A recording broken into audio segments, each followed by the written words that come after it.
13 signes qu'il est temps de se quitter. Alors messieurs, dames, on va voir dans cette vidéo des signes que finalement votre couple est vraiment au bord de la séparation, voire même qu'il vaut mieux se séparer, que ce soit pour se retrouver un peu plus tard ou en tout cas pour arrêter, on va dire, le carnage, parce qu'après, bien souvent, vous vous dites que vous êtes dans une relation toxique.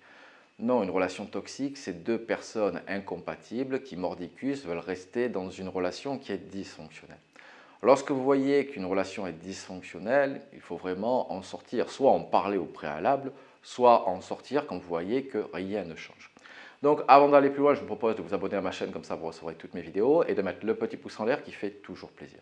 Et donc le premier signe qu'il est temps de se quitter, c'est quand il y a une possessivité et une jalousie excessive.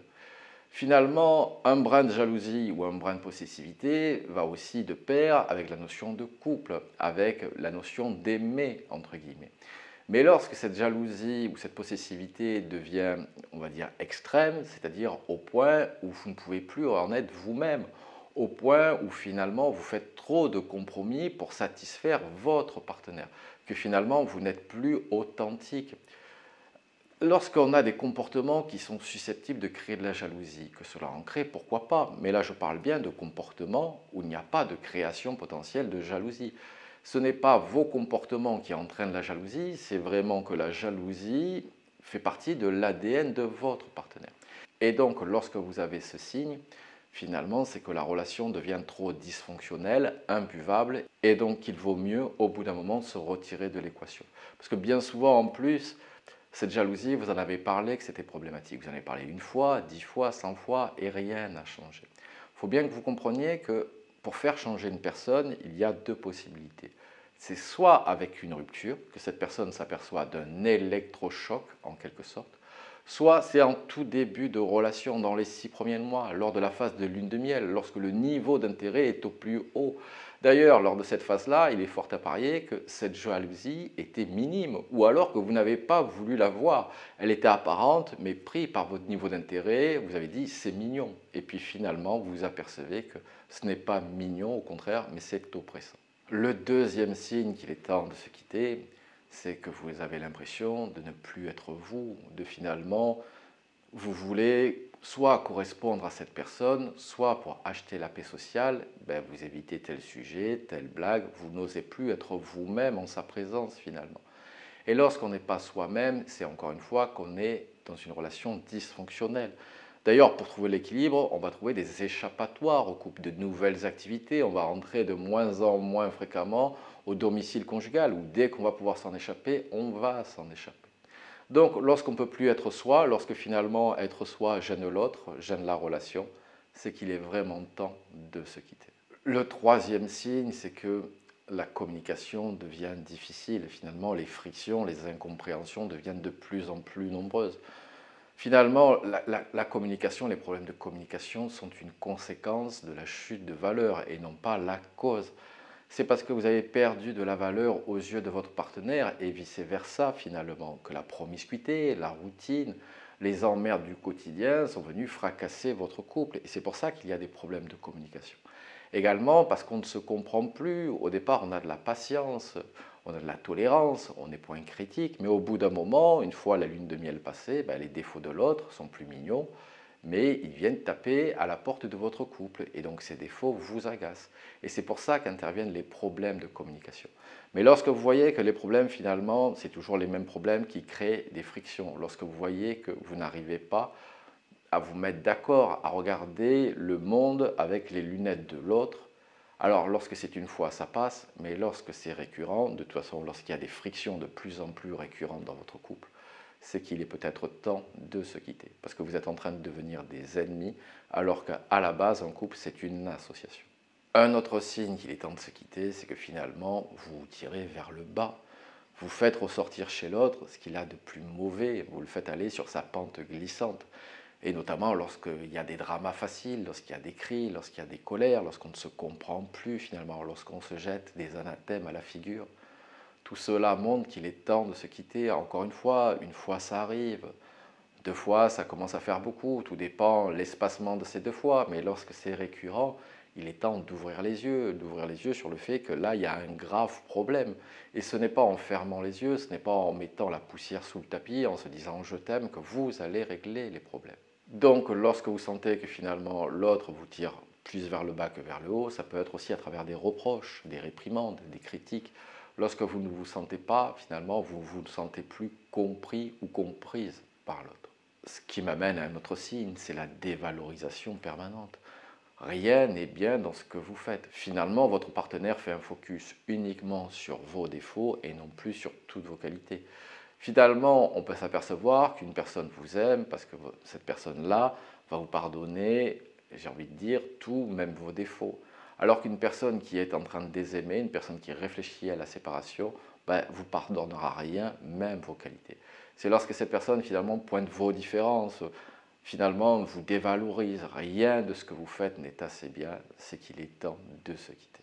Un autre signe également, c'est que vous êtes souvent, régulièrement en énergie basse.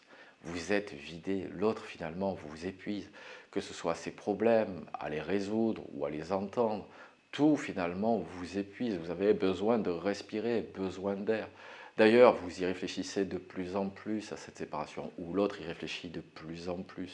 Mais lorsque vous sentez finalement que l'autre vous bouffe toute votre énergie, alors si c'est temporaire, ça s'entend. Lorsque c'est, encore une fois, il faut regarder la dynamique depuis un certain moment, et qu'en plus vous vous dites que peut-être que tout seul vous auriez moins d'emmerdes, ou en tout cas que le couple vous en apporte de plus en plus, eh bien c'est qu'il est peut-être temps de se quitter. Un autre signe également, c'est qu'il y a un renfermement sur soi, je vous l'ai dit. C'est finalement, vous allez sentir un sentiment de solitude, d'incompréhension de l'autre. Finalement, ce qui a fait que vous êtes mis en couple, cette connexion émotionnelle a disparu. Vous n'arrivez plus à rigoler ensemble. Bien souvent, vous vous parlez, mais c'est pour de la logistique. C'est pour les enfants, le boulot, les courses, etc. Mais il n'y a plus vraiment une connexion émotionnelle. Vous ne rigolez plus. Finalement, depuis quand vous n'avez pas dansé avec votre partenaire? Depuis quand vous n'avez pas fait un jeu avec votre partenaire? Depuis quand vous n'avez pas fait une activité? Quand je dis une activité, ne me dites pas, oui, on est allé au restaurant, comme ces vieux couples qui vont au restaurant sans se parler. Non, depuis quand vraiment vous n'avez pas entretenu cette connexion émotionnelle? Et lorsque vous voyez que finalement il y a un fossé émotionnel qui s'est créé, pas forcément à cause de vous, encore une fois, à cause de la vie finalement, la vie qui vient fracasser le couple, eh bien, c'est qu'il est temps de se quitter. Un autre signe également, qui me paraît évident, c'est le manque de respect, c'est tout ce qui est insulte, menace, voire pire. Là, vous comprenez bien que lorsqu'un couple en arrive à un manque de respect, encore une fois, alors je ne suis pas là pour excuser, mais je dis que si ça arrive une fois, ça peut arriver. Deux fois, attention, ça commence à être un hasard qui se répète. Mais lorsque c'est récurrent, au bout d'un moment, si vous ne vous respectez pas vous-même, comment voulez-vous que l'autre vous respecte? Il faut mettre, voilà, une ligne jaune. Ça, ce n'est pas tolérable. Ça, ce n'est plus tolérable. Une fois, deux fois, trois fois, c'est terminé. Encore une fois, si vous laissez l'autre dépasser les lignes blanches ou les lignes jaunes, peu importe, ne vous étonnez pas s'il va les franchir et qu'au bout d'un moment, il se dira ben, « je ne risque rien en faisant ça ». Donc, dès qu'il y a du manque de respect, et cela depuis un certain temps, ça veut dire qu'il est temps de se quitter. Un autre signe, mais celui-là, on n'y reste jamais, puisque parfois on a peur de l'inconnu, c'est pour ça qu'on reste dans des relations, c'est parce qu'on a peur que ce soit moins bien après. Mais si vous n'êtes pas heureux, comme je vous l'ai dit tout à l'heure, c'est si vous n'êtes pas vous-même, mais si vous n'êtes pas heureux dans cette relation. Le but d'un couple et d'une relation, c'est d'alléger, entre guillemets, les problèmes, de les franchir à deux, c'est que ce soit plus léger. Si le couple vient compliquer votre vie, c'est ça que j'appelle les contraintes par rapport aux gains. Pourquoi rester dans un couple? Donc effectivement, si vous jugez que l'autre ne peut pas vous rendre heureux, que vous ne pouvez pas soit répondre à ses attentes, ses besoins, ses envies, ou soit que lui ou elle ne puisse pas répondre à vos attentes, vos besoins et vos envies, c'est qu'il est temps effectivement de se quitter. Un autre signe, c'est ce que j'appelle le déséquilibre des sentiments. C'est lorsque sur l'échelle du niveau d'intérêt, l'un est à 6 et l'autre est à 9. Lorsqu'il y a un déséquilibre, forcément l'autre est vecteur de stress. L'autre va demander beaucoup d'être rassuré, d'avoir des démonstrations d'amour, etc., ce qui va agacer l'autre. En fait, vous allez vouloir combler une distance par un surplus d'action qui va faire que vous allez creuser encore plus ce fossé. Donc, forcément, lorsqu'il y a un déséquilibre des sentiments, c'est forcément qu'il va y avoir rupture prochainement. Soit vous allez faire un capricieux, une capricieuse, soit il y aura une rupture prochainement.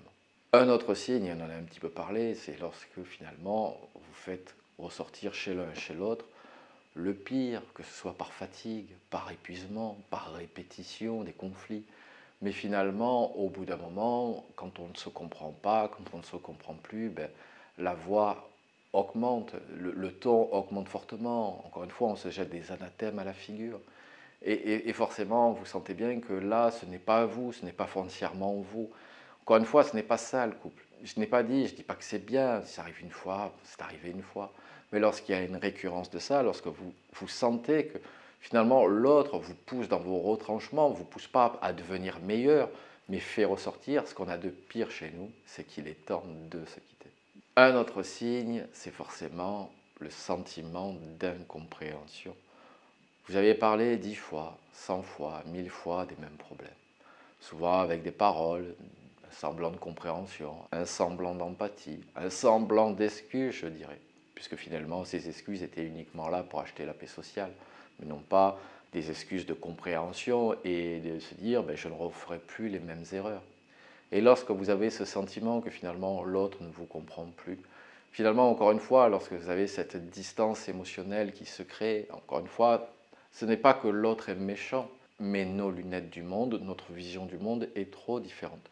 Lorsque vous avez des incompatibilités de valeurs, bien évidemment qu'au départ, avec le niveau d'intérêt, ça va être caché. Au bout d'un moment, vous allez vous disputer, vous allez mettre la poussière sous le tapis en se disant « je t'aime ». Mais vous allez vous apercevoir que les sentiments ne suffiront pas. Au bout d'un moment, la poussière sous le tapis, eh bien, elle est apparente. Et finalement, ces frictions que vous avez, ce sont vos incompatibilités, ces incompréhensions qui explosent au visage de votre couple. Et enfin, le dernier signe qu'il est temps de se quitter, c'est lorsqu'on commence à avoir du ressentiment vers l'autre. On a de la rancœur vers l'autre. On a un dossier, un passif sur l'autre. Finalement, même, on a un certain mépris. Finalement, l'autre est responsable de tous nos maux. L'autre nous apporte beaucoup plus de contraintes. Et là, bien évidemment, c'est qu'il est temps de se quitter. N'attendez pas forcément que d'avoir une rancœur, un ressentiment qui soit trop important. Finalement, si vous sentez que vous commencez à compter les points, en fait, c'est que vous n'êtes plus l'un avec l'autre, mais l'un contre l'autre. Et donc, si vous sentez que vous êtes dans cette phase-là, ben, c'est qu'il est temps vraiment d'en parler, ou en tout cas de décider de se quitter. Parce qu'un couple, ce n'est pas ça, une relation amoureuse, ce n'est pas ça, c'est plutôt apporter un plus qu'une contrainte à la vie qui est déjà bien assez compliquée. Allez messieurs, dames, j'espère que vous avez le moins de signes possible. En tout cas, si vous avez aimé cette vidéo, n'oubliez pas le petit pouce en l'air qui fait toujours plaisir. Et je vous dis à très bientôt avec James D.